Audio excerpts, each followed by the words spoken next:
evening, ladies and gentlemen. My name is Strawn, and today we're on the topic of what to do before and during an earthquake. Now, firstly, we need to do some pre-earthquake preparations, or things to prepare before an earthquake ever happens. Well, we need to prepare an emergency kit, and what's going to be inside that emergency kit is a first aid kit, a radio, a flashlight, some extra batteries, a smartphone or cell, with charger, whistle, cash, food and water that should at least last for 2 weeks, some dust masks, prescriptions, just in case any one of your family members may have something wrong with their health, and pets' needs.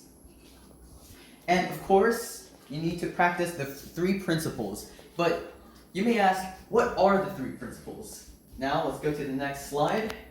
The 3 principles.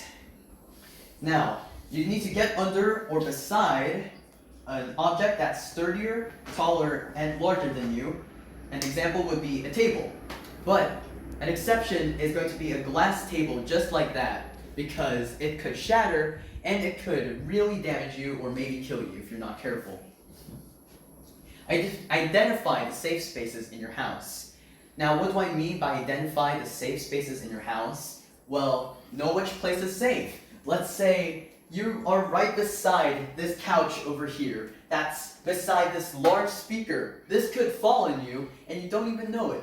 So before an earthquake ever happens, you have to know where your safe space is so you won't get damaged. And also you need to practice. Now, practice the 2 principles as well as not running away, because if you run away, the flying objects will actually fall on you, like, flying objects like maybe books in your bookshelves or debris falling from the ceiling. And fun fact, the majority of deaths caused by earthquakes are actually flying objects or debris. So, again, just remember to get under or beside an object that's sturdier, taller, and larger than you, and identify the safe spaces in your house. Now, what if you're in an automobile? You have to pull over your vehicle. You have to avoid over and underpasses, because those structures could be very unstable during these earthquakes. And you have to wait until someone says that there's no power lines lying on your car, because, again, your family member or yourself might get electrocuted. And that's all I have for my presentation. I'm back once again, and last topic was me talking about what to do during and before an earthquake. Now, this is what not to do.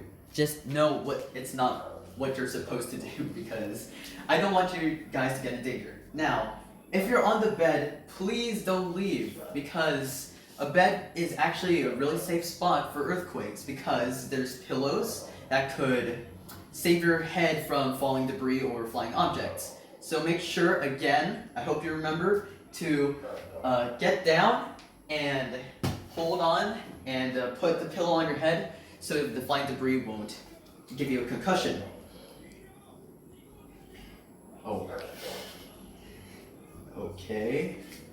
Sorry, there you go. Now, during an earthquake, do not stand under doorways. Now, I hope it's a very common misconception that I heard this misconception everywhere, and I actually believed it, that standing under doorways is a very safe spot, but actually that's a fallacy.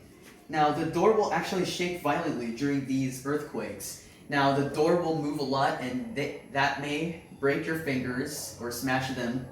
And the doorways are actually no stronger than any part of the house. They're actually very fragile, so please do not stand under doorways. Please remember that. Also, do not hide in bathtubs.